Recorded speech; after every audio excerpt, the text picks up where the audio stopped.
샬롬, 하나님의 크신 은혜가 가득하길 간절히 소망합니다.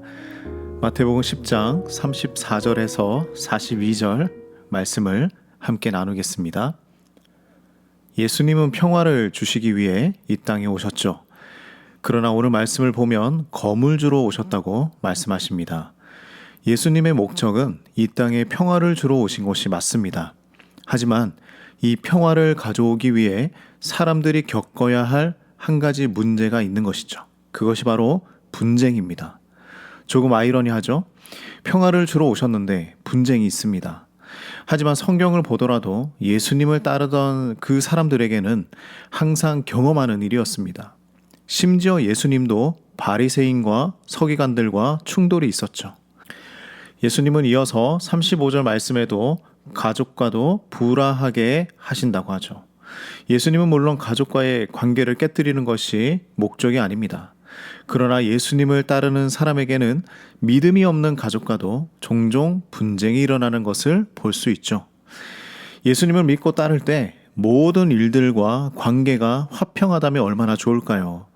하지만 그렇지 않다는 것을 주님은 잘 아시기 때문에 때로는 우리에게 선택을 요구하십니다.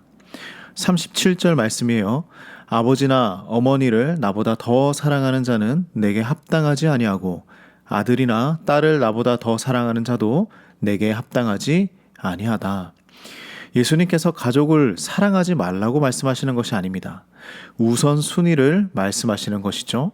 주님의 사랑을 안다면 이 일은 어렵지 않아야 하는데 우리에게는 너무나 어려운 일입니다.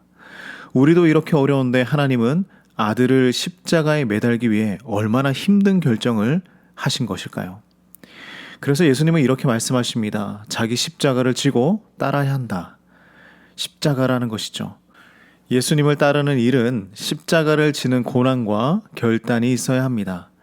이 일은 어떤 사람에게는 생명을 두고 하는 말일 수도 있고 어떤 사람에게는 가슴을 찢는 고통이 될 수도 있습니다. 그 결과가 어떠하든지 예수님은 우리의 순종을 원하십니다. 그리고 예수님은 그 순종이 무엇이었는지 십자가를 통하여서 우리에게 분명히 보여주셨죠. 그리고 이 말씀을 이어가십니다. 39절 말씀이에요. 자기 목숨을 얻는 자는 잃을 것이요 나를 위하여 자기 목숨을 잃는 자는 얻으리라. 우리 그리스도인의 삶은 그래야 합니다. 확실해야 합니다. 예수님은 목숨으로 표현을 하셨지만 그만큼의 결단을 이야기하는 것이죠. 우리가 세상을 살아가는 방법을 살펴보면 우리의 믿음이 어디에 있는지 발견할 수 있습니다. 예수님의 영광과 나의 유익 중에 우리가 무엇을 선택하고 있는지 우리 스스로는 잘 알고 있을 것입니다. 예수님의 제자들은 박해와 고난을 받음에도 그만큼 중요한 가치를 선택했다는 것을 기억해야 합니다. 우리가 예수님의 제자로 살아간다는 것이 자랑스러웠으면 좋겠습니다.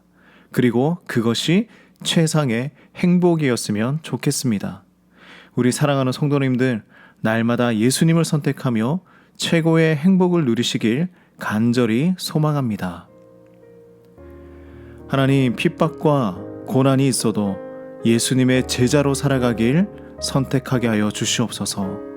먼저 십자가의 본을 보이신 그 길을 우리도 순종하며 걸어가게 하여 주시옵소서.